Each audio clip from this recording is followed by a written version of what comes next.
Probably the greatest thing about this team is just how it develops you as a professional. Seeing the progression and the change of design is just an amazing experience.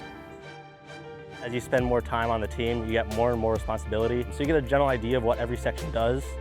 We get to take our designs and go into a panel of subject matter experts. Then we actually get into the racing aspect where we do a skid pad, straight line acceleration like a drag race, an autocross, and then an endurance race, which is just really long, pushes the limits of the car. I've been able to ask stupid questions and intellectual questions. It doesn't matter.